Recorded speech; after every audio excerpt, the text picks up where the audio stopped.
Hello everyone, welcome back to our channel maths zone with PP. मैं संजीव कुमार आज आपको class 12 की अर्थशास्त्र बुक सेकंड की चैप्टर 2 जो हमारी समष्टि अर्थशास्त्र के कुछ मूलभूत अवधारणाएं हैं उसकी डिटेल जानकारी देता हूं और उससे रिलेटेड सारी इम्पोर्टेंट पॉइंट्स बताता हूं। तो आइए स्टार्ट होते हैं। अब आज मैं आपको अध्याय 2 जो हमारी समष्टि अर्थशास्त्र की कुछ मूल अवधारणाएं हैं जिसे हम some basic concept of micro economics बोलते हैं, तो आज इसकी डिटेल जानकारी हम प्राप्त करेंगे। तो आइए स्टार्ट होते हैं। तो सबसे पहले अध्याय का स्वरूप देखेंगे। तो इसमें पहला टॉपिक है हमारी अंतिम उपयोग के आधार पर वस्तुओं के वर्गीकरण का अर्थ। इसके अंतर्गत हम निम्नलिखित पॉइंट्स पढ़ेंगे जिसमें एक उदाहरण के माध्यम से अंतिम उपयोग के आधार पर वस्तुओं के वर्गीकरण की अवधारणा की व्याख्या पढ़ेंगे। दूसरा पॉइंट अंतिम वस्तुएं जिसके अंतर्गत उपभोग वस्तुएं या उपभोक्ता वस्तुएं और दूसरी होगी पूंजीगत वस्तुएं। अब नेक्स्ट पॉइंट हम पढ़ेंगे मध्यवर्ती वस्तुएं। एक ही वस्तु मध्यवर्ती तथा अंतिम वस्तु हो सकती है। उससे अगली पॉइंट मध्यवर्ती वस्तुओं तथा अंतिम वस्तुओं में अंतर। तो इतने सारे पॉइंट हम पहली टॉपिक के अंतर्गत पढ़ेंगे। अब दूसरी टॉपिक जो हमारी उपभोक्ता व्यय की अवधारणा तथा घटक है, इसके अंतर्गत 2 पॉइंट पढ़ेंगे। पहला पॉइंट उपभोक्ता व्यय क्या है और दूसरी पॉइंट उपभोक्ता व्यय के घटक। ये 2 पॉइंट पढ़ेंगे। अब तीसरी टॉपिक निवेश की अवधारणा तथा घटक है। इसके अंतर्गत पहली पॉइंट निवेश क्या है, दूसरी पॉइंट निवेश के घटक, तीसरी पॉइंट सकल निवेश, शुद्ध निवेश और मूल्यह्रास की अवधारणा और चौथी पॉइंट स्थिर पूंजी का उपभोग बनाम पूंजीगत हानि में अंतर। ये 4 पॉइंट्स पढ़ेंगे। अब चौथे टॉपिक के अंतर्गत स्टॉक तथा प्रवाह पढ़ेंगे। इसमें 2 पॉइंट्स पढ़ेंगे। पहली पॉइंट स्टॉक तथा प्रवाह का अर्थ, दूसरा पॉइंट स्टॉक तथा प्रवाह के बीच अंतर एवं अंतर निर्भरता। ये 2 पॉइंट पढ़ेंगे। अब 5वां टॉपिक अर्थव्यवस्था के 4 क्षेत्र होते हैं। पहला होता है परिवार क्षेत्र, उत्पादक क्षेत्र, सरकारी क्षेत्र और विदेशी क्षेत्र यानी शेष विश्व क्षेत्र जिसे कहते हैं। तो इन चारों की जानकारी लेंगे। तो छठी पॉइंट अंतर क्षेत्रीय प्रवाह के अंतर्गत पहली टॉपिक अंतर क्षेत्रीय अंतर निर्भरता की अवधारणा है। दूसरी पॉइंट वास्तविक प्रवाह की अवधारणा है। तीसरी पॉइंट मौद्रिक प्रवाह की अवधारणा है और चौथी पॉइंट वास्तविक प्रवाह बनाम मौद्रिक प्रवाह। तो ये 4 पॉइंट की जानकारी लें। और उसके बाद 7वां टॉपिक हमारा है आय का चक्रीय प्रवाह। इसके अंतर्गत भी 4 पॉइंट्स की जानकारी लेंगे। पहली पॉइंट आय के चक्रीय प्रवाह का अर्थ, दूसरी पॉइंट चक्रीय प्रवाह की 3 अवस्थाएं, तीसरी पॉइंट तीनों अवस्थाओं का सारांश और चौथी पॉइंट चक्रीय प्रवाह मॉडल का महत्व। तो ये 4 पॉइंट की जानकारी लेंगे। तो इस तरह हम पूरी चैप्टर की मेन टॉपिक और मेन पॉइंट्स की जानकारी प्राप्त करेंगे। तो आइए स्टार्ट होते हैं। पहली टॉपिक है अंतिम उपयोग के आधार पर वस्तुओं के वर्गीकरण का अर्थ यानी meaning of and use classification of goods. तो आइए इसकी जानकारी लेते हैं। तो एक उदाहरण के माध्यम से अंतिम उपयोग के आधार पर वस्तुओं के वर्गीकरण की अवधारणा की व्याख्या ये दिया हुआ है। कहने का मतलब हो गया explanation of the concept of and use classification of goods via N illustration. तो आइए इसकी जानकारी हम डिटेल से प्राप्त करते हैं। तो इसमें फर्स्ट पॉइंट है हमारी समष्टि अर्थशास्त्र में हम वस्तुओं का वर्गीकरण उसके अंतिम उपयोग यानी एंड यूज के आधार पर करते हैं, न कि उनके भौतिक गुणों के आधार पर। दूसरी पॉइंट वस्तुओं के अंतिम उपयोग से अभिप्राय उसके प्राथमिक उपयोग से है। उदाहरण के लिए कागज का उपयोग मुख्यतः 2 प्रकार से किया जा सकता है। पहला है परिवारों द्वारा अपनी स्टेशनरी की आवश्यकताओं को पूरा करने के लिए और दूसरा है उत्पादकों द्वारा पुस्तकें या नोटबुक बनाने के लिए। अब आइए इसको डिटेल से जानते हैं। तो स्थिति 1 में हम देखेंगे कागज उत्पादन सीमा यानी प्रोडक्शन बाउंड्री से बाहर है और अंतिम प्रयोगकर्ता यानी परिवारों द्वारा प्रयोग के लिए तैयार है। दूसरी स्थिति में हम कागज उत्पादन सीमा के बाहर नहीं है, कागज उत्पादन सीमा के बाहर नहीं है और यह अंतिम प्रयोगकर्ताओं यानी परिवार द्वारा प्रयोग के लिए तैयार नहीं है। इसका प्रयोग कच्चे माल के रूप में किया जा रहा है और इसलिए यह उत्पादन सीमा के अंदर ही बना रहता है। अब हम अगली पॉइंट अर्थशास्त्र में वह वस्तु जो उत्पादन की सीमा रेखा को यानी बाउंड्री लाइन ऑफ प्रोडक्शन पार कर चुकी है और अपने अंतिम प्रयोगकर्ताओं द्वारा प्रयोग के लिए तैयार है, उसे अंतिम वस्तु यानी फाइनल गुड्स कहा जाता है।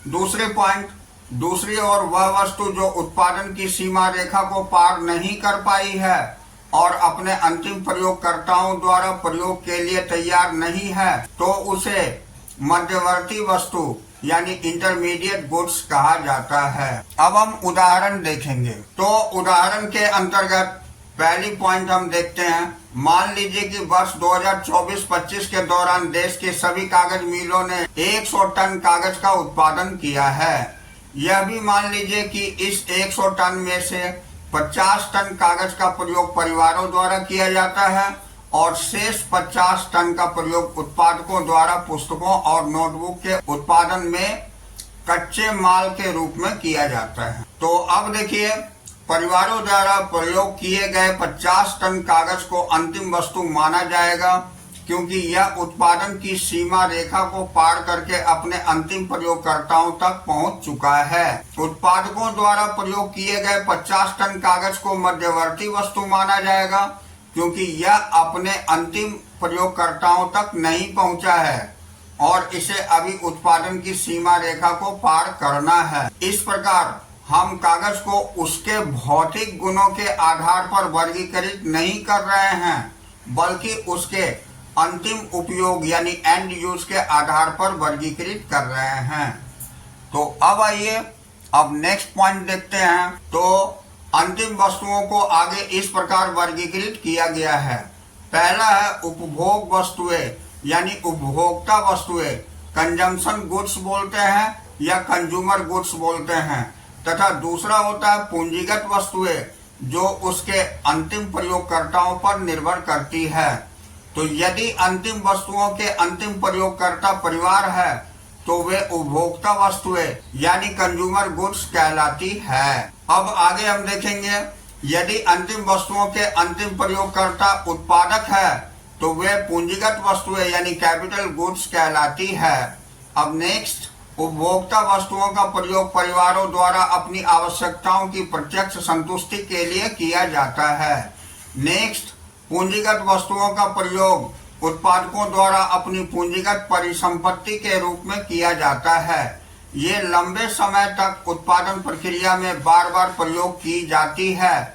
उदाहरण के लिए खेती के लिए किसान द्वारा प्रयोग किए जाने वाला ट्रैक्टर। तो इस तरह हमने अंतिम वस्तु और मध्यवर्ती वस्तु के बारे में देखा, जिसमें पूंजीगत वस्तु और अंतिम वस्तु भी देखा। अब आइए हम महत्वपूर्ण अवधारणाएं देखते हैं जिसे हम इम्पोर्टेंट कंसेप्ट्स बोलते हैं। तो इसमें पहली पॉइंट है वस्तुओं के अंतिम उपयोग के आधार पर वर्गीकरण यानी and use classification of goods.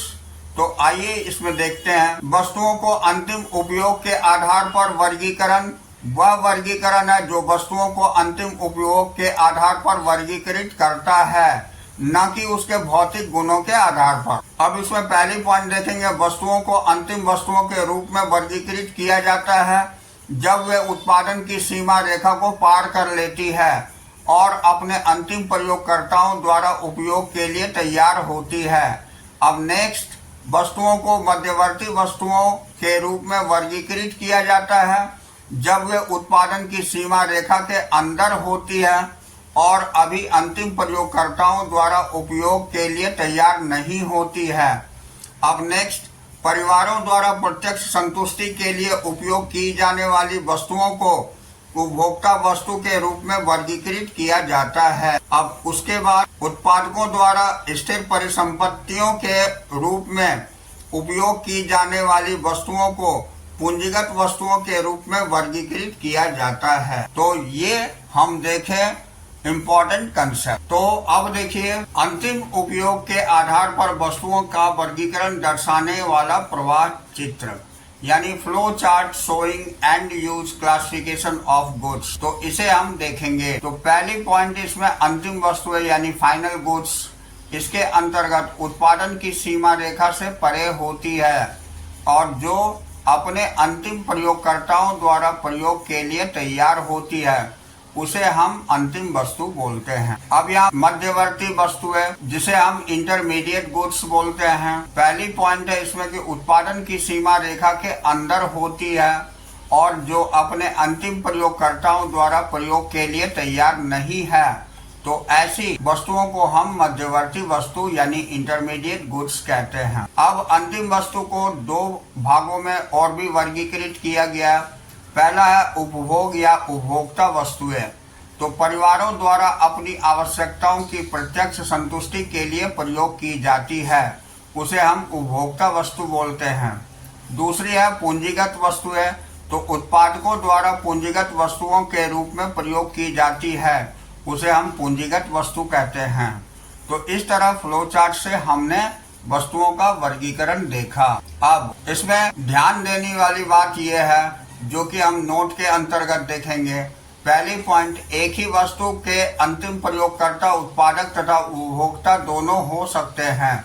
उदाहरण के लिए, पहली, एक परिवार द्वारा प्रयोग की जाने वाली सिलाई मशीन, यहाँ मशीन एक उपभोक्ता वस्तु है। और दूसरी है एक दर्जी द्वारा प्रयोग की जाने वाली सिलाई मशीन, यहाँ सिलाई मशीन एक पूंजीगत वस्तु है। दूसरी पॉइंट, सरकार द्वारा प्रतिरक्षा सेवाओं के लिए खरीदी गई सभी वस्तुओं को मध्यवर्ती वस्तु माना जाता है। तो ये ध्यान देने वाली बात है। अब आइए, अब हम अंतिम वस्तु के बारे में डिटेल जानकारी प्राप्त करें, जिसे हम फाइनल गुड्स बोलते हैं। अंतिम वस्तुएं वे वस्तुएं हैं जो उत्पादन की सीमा रेखा यानी बाउंड्री लाइन ऑफ प्रोडक्शन को पार कर चुकी है और अपने अंतिम प्रयोगकर्ताओं यानी फाइनल यूजर द्वारा प्रयोग के लिए तैयार है। तो ऐसी वस्तुएं अंतिम वस्तुएं कहलाती हैं। अब अंतिम प्रयोगकर्ता कौन होते हैं? Who are the final users? तो ये उपभोक्ता तथा उत्पादक होते हैं। तो पहली पॉइंट, अंतिम वस्तुओं का वर्गीकरण क्या है? What is the classification of final goods? तो इसमें हम देखेंगे अंतिम वस्तुओं को, पहला जो अंतिम उपभोक्ता वस्तुओं तथा दूसरा जो अंतिम उत्पादक वस्तुओं के रूप में वर्गीकृत किया जाता है। तो पहली पॉइंट, अंतिम उपभोक्ता वस्तुओं को अंतिम रूप से उपभोक्ताओं द्वारा अपनी आवश्यकताओं को संतुष्ट करने के लिए खरीदा जाता है। दूसरी पॉइंट, अंतिम उत्पादक वस्तुओं को अंतिम रूप से उत्पादकों द्वारा खरीदा जाता है, जो उत्पादन प्रक्रिया में सामान्यतया इसका प्रयोग स्थिर परिसंपत्ति के रूप में किया जाता है। अब हम नेक्स्ट पॉइंट देखेंगे, अंतिम वस्तुओं पर व्यय क्या है? What is the expenditure on final goods? तो इसमें हम देखेंगे परिवार द्वारा अंतिम उपभोक्ता वस्तुओं के लिए किए जाने वाले व्यय को उपभोग व्यय यानी कंजम्पशन एक्सपेंडिचर कहा जाता है। अब हम नेक्स्ट पॉइंट देखेंगे, तो उत्पादकों द्वारा अंतिम वस्तुओं पर किए जाने वाले व्यय को निवेश व्यय यानी इन्वेस्टमेंट एक्सपेंडिचर कहा जाता है। तदनुसार हम अंतिम वस्तुओं पर व्यय बराबर उपभोग व्यय प्लस निवेश व्यय दोनों कहते हैं। अब हम महत्वपूर्ण अवधारणाएं यानी इम्पोर्टेंट कंसेप्ट देखते हैं।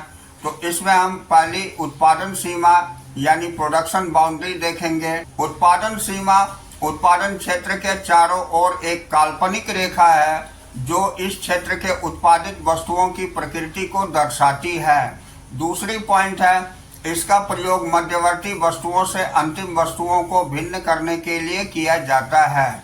अब यहाँ प्रवाह चित्र के द्वारा देखेंगे उत्पादन सीमा को दर्शाने वाला प्रवाह चित्र। यानी flow chart depicting production boundary. तो यहाँ देखिए दिया गया है कि किसान गेहूं का उत्पादन करता है और उसे मिल में मालिक को बेच देता है 400 रुपए में। अब मिल का मालिक आटे का उत्पादन करता है और उसे बेकरी वाले को बेच देता है 600 रुपए में। अब बेकरी वाला डबल रोटी बनाता है और उसे उपभोक्ता को बेच देता है 800 रुपए में। अब उसके बाद 800 रुपए की डबल रोटी अंतिम वस्तु है। तो यहाँ हमने उत्पादन सीमा को देखा। अब हम आगे देखेंगे, जब हम ऐसा कहते हैं कि अंतिम वस्तुओं ने उत्पादन की सीमा रेखा पार कर ली है तथा इसका अर्थ क्या होता है, तब इसका अर्थ क्या होता है। तो what do we mean when we say that final goods have crossed the boundary line of the production? तो इसका अर्थ यह है कि ये वस्तुएं उत्पादन की प्रक्रिया तथा मूल्य वृद्धि की प्रक्रिया को पार कर चुकी है। एक खुदरा विक्रेता के शोरूम में रखी कमीज का एक उदाहरण नीचे वर्णित है। अब यहाँ देखते हैं कि एक खुदरा विक्रेता के शोरूम में रखी कमीज अंतिम प्रयोगकर्ता को बेचने के लिए होती है। अब इसी तरह इस कमीज को सिलने, प्रेस करने और पैकिंग करने आदि के रूप में किसी भी प्रकार का मूल्य वृद्धि की आवश्यकता नहीं है। दूसरी पॉइंट, अब केवल मूल्य वृद्धि उस समय होगी जब वास्तव में इसे उपभोक्ता को बेचा जाएगा जो कि इसका अंतिम प्रयोग करता है। इसी तरह यदि खुदरा विक्रेता इस कमीज को थोक व्यापारी से 900 रुपए में खरीद कर उपभोक्ता को 1000 में बेच देता है तो इस प्रक्रिया में 100 रुपए यानी 1000 माइनस 900 रुपए की मूल्य वृद्धि होती है। तो इसमें देखते हैं कि यह कमीज में मूल्य वृद्धि का अंतिम चरण है।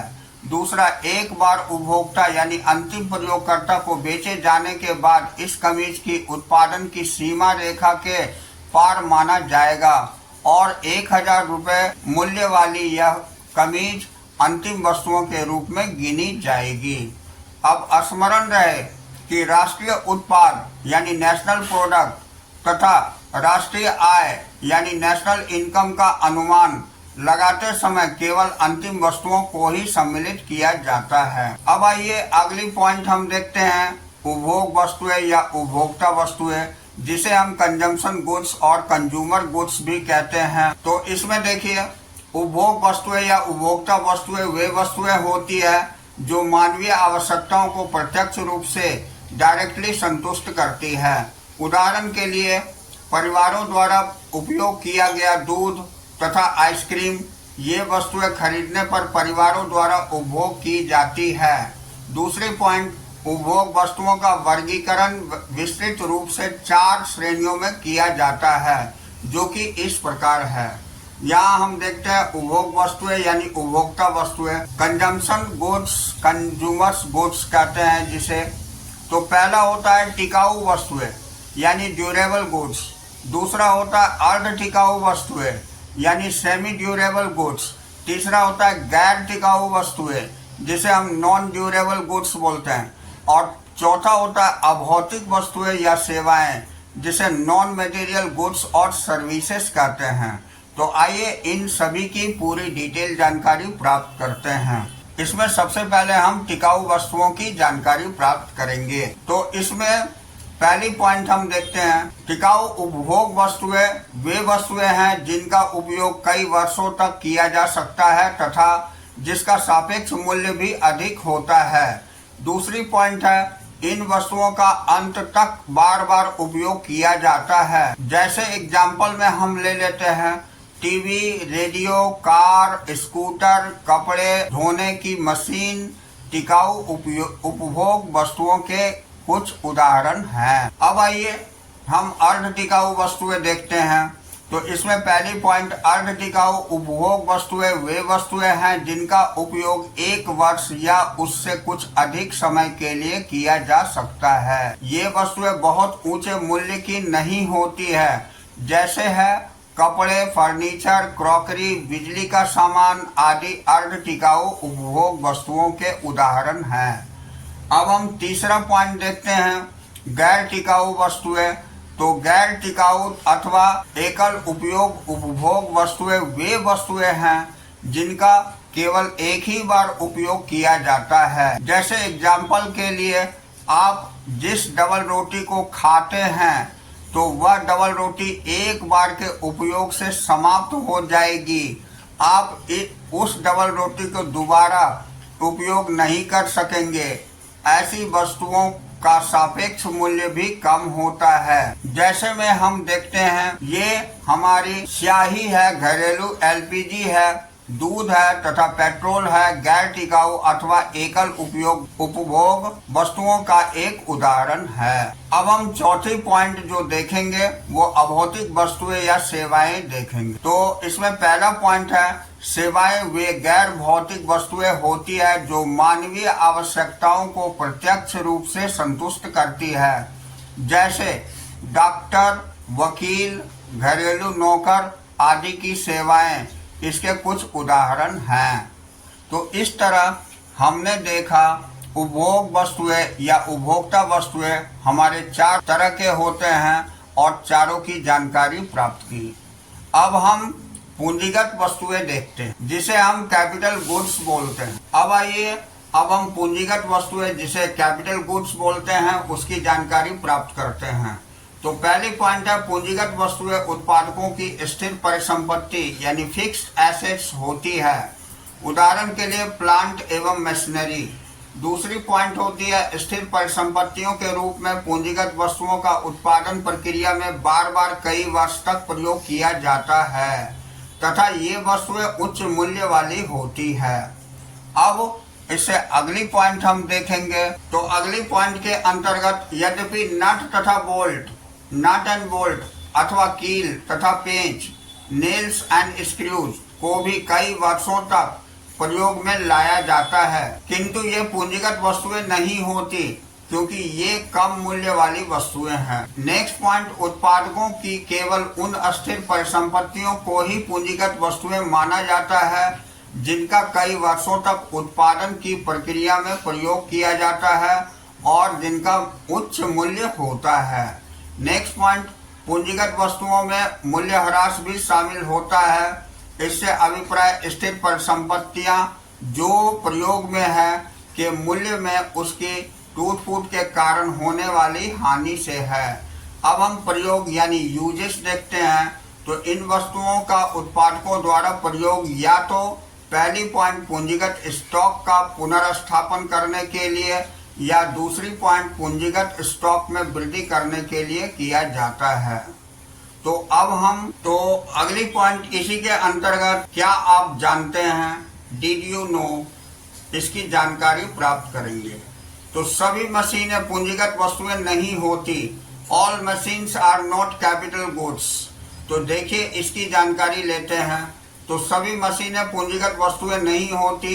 दर्जी की दुकान में रखी एक सिलाई मशीन दर्जी की स्थिर परिसंपत्ति है, यह एक पूंजीगत वस्तु है, किंतु वही मशीन यदि उपभोक्ता परिवार के घर में है तो वह पूंजीगत वस्तुएं नहीं कहलाएगी, तब वह केवल एक टिकाऊ उपयोग उपभोक्ता वस्तु यानी ड्यूरेबल यूज कंज्यूमर्स गुड है। तो अब नेक्स्ट पॉइंट, इसी प्रकार पर्यटन कंपनी की कार एक पूंजीगत वस्तु है, किंतु वही कार यदि एक उपभोक्ता परिवार के पास है तो वह एक टिकाऊ उपयोग उपभोक्ता वस्तु है। अब नेक्स्ट पॉइंट, अतः पूंजीगत वस्तुओं की पहचान करते समय हमें यह सुनिश्चित कर लेना चाहिए कि उसका अंतिम प्रयोगकर्ता एंड यूजर कौन है। पहली बात, यदि टिकाऊ वस्तुओं का अंतिम प्रयोगकर्ता एक उपभोक्ता परिवार है तो वह एक टिकाऊ उपयोग उपभोक्ता वस्तु है।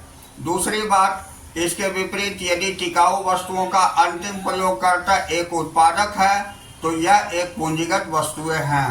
अतः केवल वही टिकाऊ वस्तुएं पूंजीगत वस्तुएं होती है जिनका उत्पादक वस्तुओं के रूप में प्रयोग होता है, न कि उपभोक्ता वस्तुओं के रूप में। तो ये हम जाने उपभोग वस्तुएं और पूंजीगत वस्तुओं के अंतर्गत अंतिम उत्पाद के आधार पर अंतर। हाँ, तो अब आइए अब हम आगे देखते हैं जिसके अंतर्गत सभी पूंजीगत वस्तुएं उत्पादक वस्तुएं होती है, किंतु सभी उत्पादक वस्तुएं पूंजीगत वस्तुएं नहीं होती। कहने का मतलब हो गया all capital goods are producer goods but all producer goods are not capital goods. तो हम इसकी जानकारी लेंगे। तो इसमें पहला पॉइंट है, उत्पादक वस्तुएं उन सभी वस्तुओं को कहते हैं जिनका प्रयोग अन्य वस्तुओं के उत्पादन के लिए किया जाता है। इन वस्तुओं में सम्मिलित होती है। पहली, वे वस्तुएं जिनका उत्पादक कच्चे माल के रूप में उपयोग करते हैं, जैसे फर्नीचर बनाने के लिए लकड़ी का उपयोग, तथा दूसरी, वे वस्तुएं जिनका उत्पादक अस्थिर परिसंपत्तियों के रूप में उपयोग करते हैं, जैसे प्लांट एवं मशीनरी। दूसरी पॉइंट, उत्पादकों की स्थिर परिसंपत्तियों से भिन्न कच्चे माल के रूप में प्रयोग की गई वस्तुएं टिकाऊ उपयोग वस्तुएं नहीं होती है। अब इसके अंतर्गत ये एकल उपयोग उत्पादक वस्तुएं होती है। दूसरी है, इनका उत्पादन की प्रक्रिया में बार बार उपयोग नहीं किया जा सकता है। तीसरी पॉइंट, अतः उसी लकड़ी का फर्नीचर बनाने के लिए बार बार उपयोग नहीं किया जा सकता है। अब नेक्स्ट पॉइंट, इसके विपरीत स्थिर परिसंपत्तियों अर्थात पूंजीगत वस्तुओं का उत्पादन की प्रक्रिया में बार बार उपयोग किया जा सकता है। यह टिकाऊ उपयोग उत्पादक वस्तुएं हैं।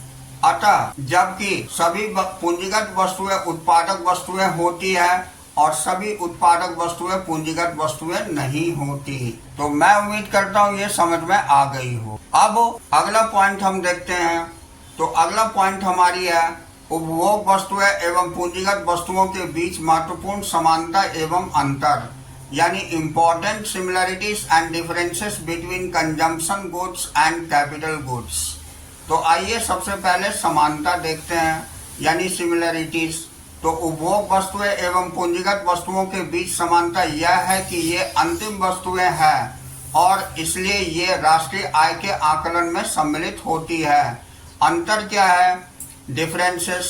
तो उपभोग वस्तुएं तथा पूंजीगत वस्तुओं के बीच कई अंतर हैं, जैसा कि नीचे स्पष्ट किया गया है। अब हम इस तालिका के अंतर्गत उपभोग वस्तुएं बनाम पूंजीगत वस्तुओं का अंतर देखेंगे, यानी consumption goods versus capital goods. तो अंतर का आधार हम इस तरफ लेते हैं, जिसे बेसिस ऑफ डिफरेंस बोलते हैं। और सबसे पहले हम उपभोग वस्तुएं लिए हैं, यानी कंजम्पशन गुड्स, और दूसरी तरफ पूंजीगत वस्तुएं लिए, जिसे हम कैपिटल गुड्स बोलते हैं। तो पहली पॉइंट है आवश्यकताओं की संतुष्टि, यानी सेटिस्फैक्शन ऑफ वांट्स। तो उपभोग वस्तुएं मानवीय आवश्यकताओं की प्रत्यक्ष रूप से संतुष्टि करती है, जबकि पूंजीगत वस्तुएं मानवीय आवश्यकताओं की प्रत्यक्ष रूप से संतुष्टि नहीं करती। दूसरी पॉइंट है प्रयोग का जीवन काल, यानी लाइफ टाइम ऑफ यूज। तो अधिकांश उपभोग वस्तुओं के प्रयोग का जीवन काल सीमित होता है, जबकि पूंजीगत वस्तुओं का जीवन काल सामान्य रूप से 1 वर्ष से अधिक होता है। अब हम तीसरी पॉइंट देखेंगे, मांग की प्रकृति, यानी नेचर ऑफ डिमांड। तो ये वस्तुएं खरीदने पर परिवारों द्वारा उपभोग की जाती है, इन्हें प्रत्यक्ष मांग माना जाता है।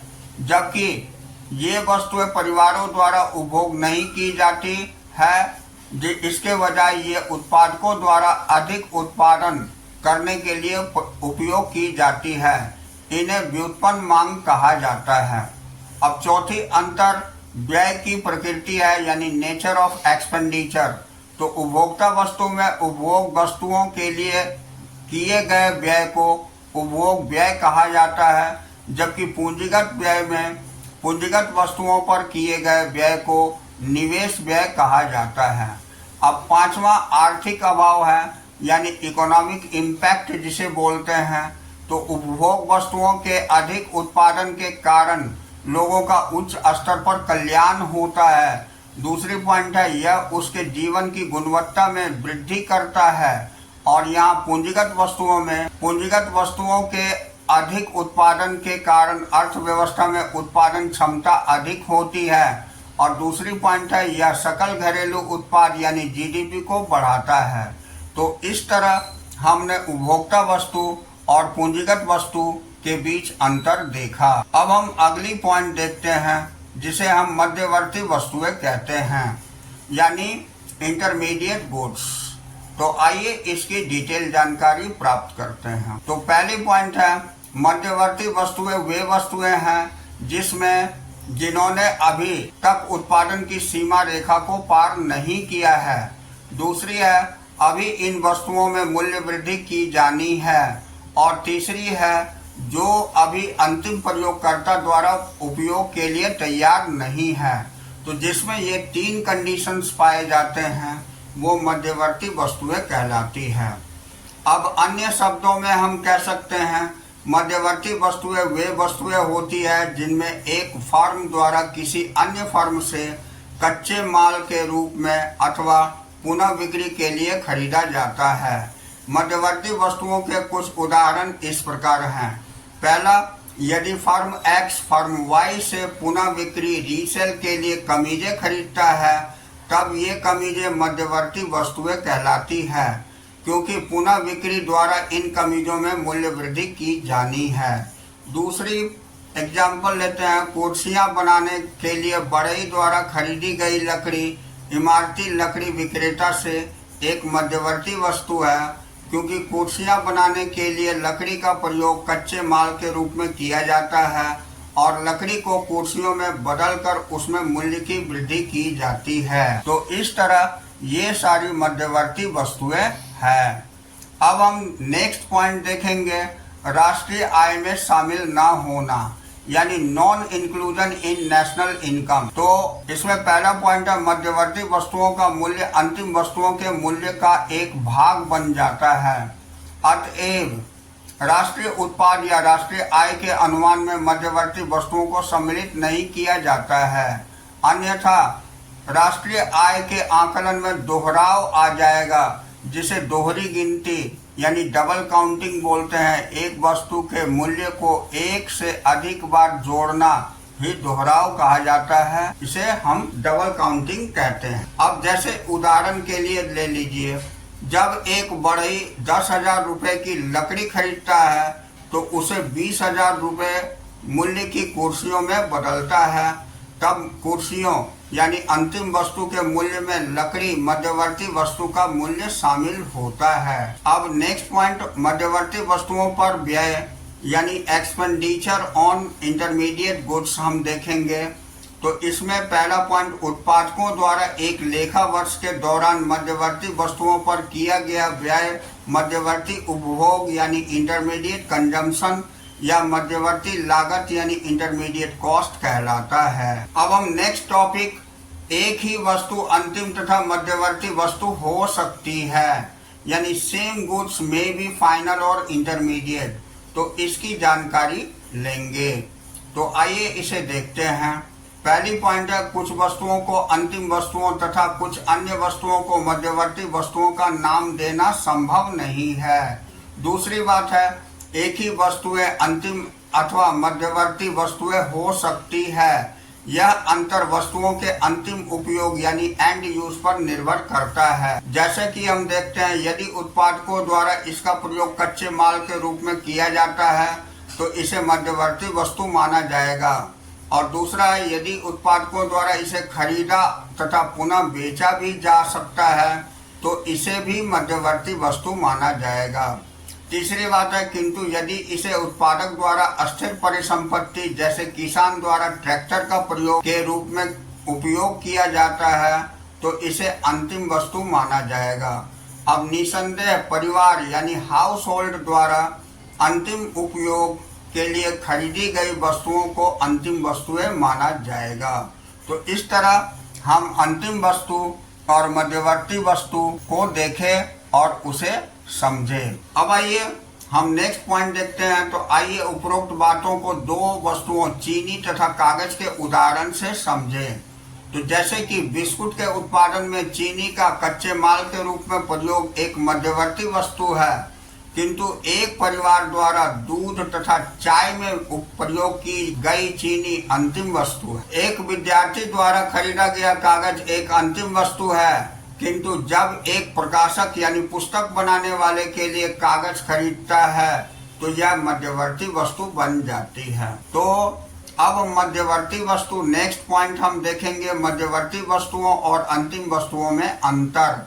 यानी differences between intermediate goods and final good. तो इसके अंतर्गत हम तालिका में देखेंगे मध्यवर्ती वस्तुओं तथा अंतिम वस्तुओं में अंतर स्पष्ट करती है। तो यहाँ हम तालिका देखते हैं जो हमारी मध्यवर्ती वस्तुएं बनाम अंतिम वस्तुएं दिए गए हैं, यानी intermediate goods versus final goods. तो अंतर का आधार इस तरफ हम ले लेते हैं और पहले मध्यवर्ती वस्तु यानी इंटरमीडिएट गुड्स और दूसरा अंतिम वस्तु यानी फाइनल गुड्स लेते हैं। सबसे पहले अर्थ जानते हैं। तो मध्यवर्ती वस्तुएं वे वस्तुएं हैं लेखा वर्ष के दौरान जिसका उपयोग अन्य वस्तुओं के उत्पादन हेतु कच्चे माल के रूप में किया जाता है, अथवा लेखा वर्ष के दौरान फर्मों द्वारा लाभ प्राप्त करने के लिए जिसका पुनः बिक्री की जाती है, उसे हम मध्यवर्ती वस्तु बोलते हैं। और अंतिम वस्तुएं वे वस्तुएं हैं जो लेखा वर्ष के दौरान जिसका उपयोग अन्य वस्तुओं के उत्पादन हेतु कच्चे माल के रूप में नहीं किया जा सकता, अथवा लेखा वर्ष के दौरान फर्मों द्वारा लाभ प्राप्त करने के लिए जिनका पुनः बिक्री नहीं की जाती है, तो ये अंतिम वस्तुएं कहलाती है। अब हम उत्पादन सीमा देखेंगे। तो उत्पादन सीमा जिसे हम प्रोडक्शन बाउंड्री कहते हैं, तो ये वस्तुएं उत्पादन सीमा रेखा के अंदर रहती है और अंतिम प्रयोगकर्ता द्वारा उपयोग के लिए तैयार नहीं होती, ये मध्यवर्ती वस्तु कहलाती है। और ये वस्तुएं उत्पादन की सीमा रेखा के बाहर होती है और अंतिम प्रयोगकर्ता द्वारा उपयोग के लिए तैयार होती है, ये अंतिम वस्तुएं होती हैं। अब तीसरा देखेंगे मूल्य वृद्धि, जिसे वैल्यू एडिशन बोलते हैं। तो इन वस्तुओं में अभी मूल्य वृद्धि की जानी है, यानी अभी बाकी है, इसमें मूल्य वृद्धि हो सकती है। और इन वस्तुओं में कोई मूल्य वृद्धि नहीं की जानी है, यानी इसमें अब आगे मूल्य वृद्धि नहीं हो सकती है। अब चौथी पॉइंट देखेंगे राष्ट्रीय आय का अनुमान, यानी नेशनल इनकम एस्टिमेशन। तो इन वस्तुओं को राष्ट्रीय उत्पाद अथवा राष्ट्रीय आय के अनुमान में सम्मिलित नहीं किया जाता है, मध्यवर्ती वस्तुओं को, जबकि इन वस्तुओं को राष्ट्रीय उत्पाद अथवा राष्ट्रीय आय के अनुमान में सम्मिलित किया जाता है, ये अंतिम वस्तुओं। तो इस तरह हम अंतिम वस्तु और मध्यवर्ती वस्तु के बीच अंतर देखें। तो आज की क्लास मैं यहीं ओवर करता हूँ। अब अगले दिन फिर अगली टॉपिक से हम इसी चैप्टर की लेकर चलेंगे। तो that's all for today. We will meet again on the next class.